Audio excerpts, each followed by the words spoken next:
I have a confession. I saw the best TV of my life at CES 2018. It wasn't an LG and it wasn't a Samsung. It was a Sony. In the dark corner of their booth, in a cave full of anxious professionals, bumping shoulders, each trying to get a close-up view, Sony had their 85-inch 8K concept TV on display. This TV was so remarkable, I'm honestly questioning my life. What's real, what's not? Is this all a Sony 8K matrix? They call it the X1 Ultimate Full-Spec HDR 8K display. Might as well call it the X1 Q9S display. Public service announcement, this TV is not for sale and will not be that we know of this year, but we can assume there will be a version of this 8K TV available soon, hopefully this year. Besides Sony's X1 processor, the 7680 by 4320 resolution relies on an unknown display technology and an undisclosed backlighting system. And I'm sure a lot of you are thinking to yourself, 8K? I don't even have an HDR or a 4K TV yet. But don't worry, by the time 8K is spread out in the market, there'll be some other new TV tech out there stealing headlines. Sony's 8K is the brightest TV ever made, with 10,000 nits of brightness, which far surpasses any other HDR TVs on the market and gives the sun a run for its money. Kidding, you're not gonna go blind watching this thing, I don't think. Nit is a measurement of brightness, and the more of it means more color, more detail,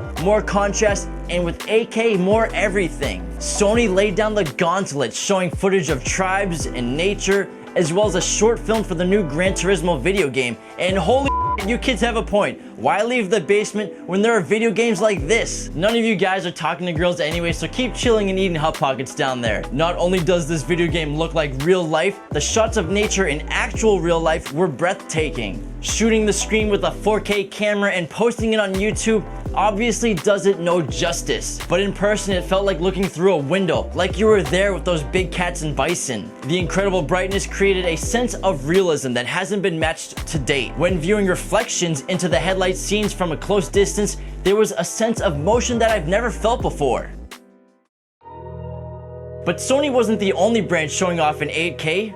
Samsung had an 85-inch native 8K TV, the Q9S, and it was exceptional. The TV uses artificial intelligence to upscale lower res video. They had it upscaling standard def, 720p, 1080p, and 4K content, and it all looked amazing. And the AI will become more sophisticated over time and learn on its own to improve the upscaling process. And then it will eventually take over the TV and binge watch Rick and Morty whenever it wants. Again, filming the TV with a 4K camera and putting it on YouTube is practically a sin, but in person, it looks so real you almost want to touch it. The detail in both Sony and Samsung's 8Ks was so intense, you had to almost squint at them, like looking at something in real life. But I'm going to give the edge to Sony. Their X1 just looked more natural and realistic, thanks to its absurd brightness level, where Samsung's looked a little more digital and almost added sharpness. But the biggest question of all, as amazing as 8K looks, is it really worth purchasing? Probably not for the average consumer.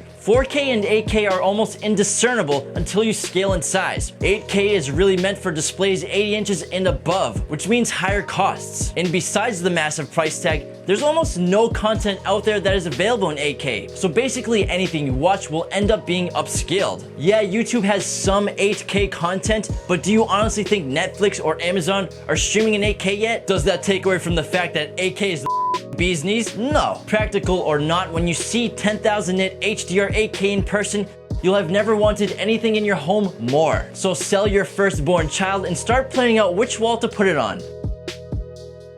That's it for now on Sony and Samsung's 8K TVs. Thanks for choosing us to get your CES 2018 coverage. If you hated this video, go ahead and dislike it, but if you enjoyed it, click that like button. Be sure to get all of your car audio and video gear with us at qualitymobilevideo.com. Join the conversation below, leave some comments, subscribe to our channel if you're new, and thanks for watching.